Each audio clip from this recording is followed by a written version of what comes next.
My name is David Platt, and I want to share with you just a little bit about a book that God gave me the opportunity to write by His grace. Think about what it means to follow Jesus.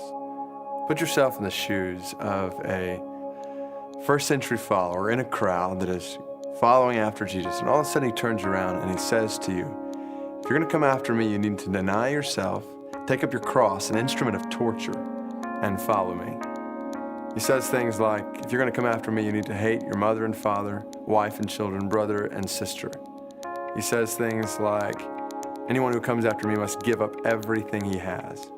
Even one guy who comes up wanted to follow Jesus, eager to follow Jesus, and Jesus looked at him and said, go, sell everything you have and give it to the poor. Then you can come follow me.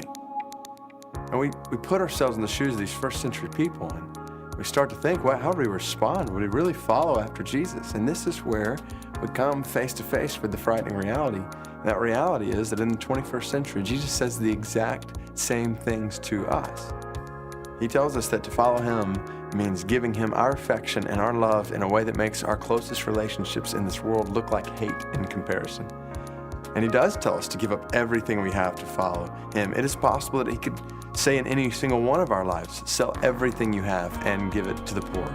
Then come follow me. Now, we don't think like this. We look at passages like these where Jesus says words like this, and we say, well, what Jesus really meant was, and this is where we need to be really careful, because at this point, we're starting to redefine Christianity according to our preferences and what is comfortable for us. We take the Jesus of the Bible and we twist Him into a Jesus that we're a little more comfortable with, a nice, middle-class American Christian Jesus who looks like us, who thinks like us, who talks like us, who doesn't call us to go to dangerous extremes. He wants us to avoid danger altogether.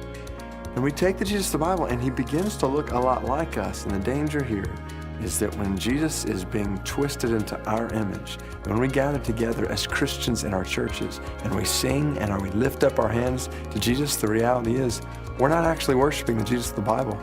Instead, we're worshiping ourselves.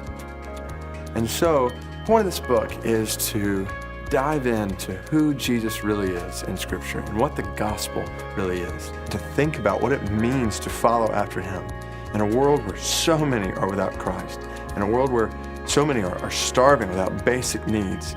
Following after Christ looks radically different than sometimes what we think of in terms of Christianity. And Christ is more satisfying than anything or everything this world has to put together. And what we find is in following Him for who He is, we realize that we were created for something much greater than a nice middle-class Christian spin on the American dream.